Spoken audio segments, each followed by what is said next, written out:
Hi, I'm Deacon Dan Lowery, and this is the seventh of our 7 sessions on the Beatitudes. The Beatitudes drawn from Matthew's Gospel, chapter 5 of Matthew's Gospel. Again, we've been looking at the Beatitudes through the lens of the early church fathers, those terrific thinkers from the late 1st century to the 7th century. We're looking today at the 7th and 8th Beatitudes. Blessed are the peacemakers, for they will be called children of God. And blessed are those who are persecuted for the sake of righteousness, for theirs is the kingdom of God. 4 insights from the early church fathers about these last 2 Beatitudes. First, peace is more than the absence of conflict. It's more than that. It's more than the absence of conflict.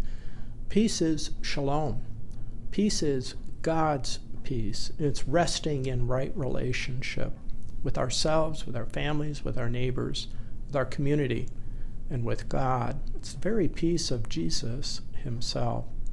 Second insight, just as in the days of the early church fathers, very difficult times in the development of Western civilization, our world is greatly in need of not just the absence of conflict. Our world is very much in need of God's peace. Our world is very much in need of shalom. And a third insight, there's a reason why the last 2 Beatitudes, the 7th and 8th Beatitude, follow the first 6. To become peacemakers, we must marinate ourselves in God.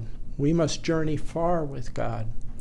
We must empty ourselves of our root sins to the point of mourning.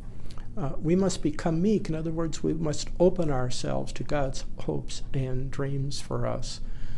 We must share God's mercy. We must hunger and thirst for justice. We must become pure of heart. We must become single-hearted in our spiritual lives. We must live with integrity in our spiritual lives. Only then can we truly share God's peace, God's shalom in our world.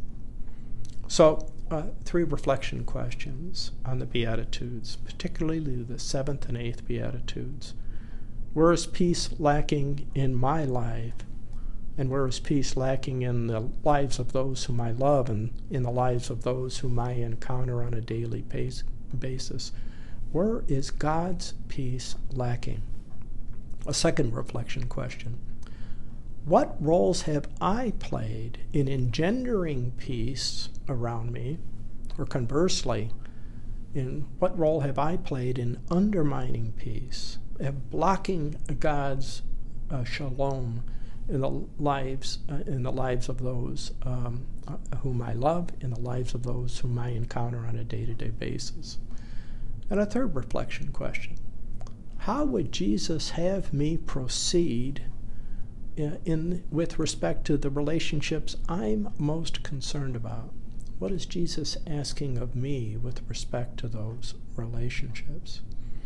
So, again, the early church fathers tended to see the Beatitudes as a roadmap on the journey of discipleship. They saw the Beatitudes as having a trajectory. It's about how we enter into God's hopes and dreams for us, how we enter into God's hopes and dreams for our families, for our communities. It's been a great pleasure to share this time with you. If I'm not mistaken, the bishop returns tomorrow.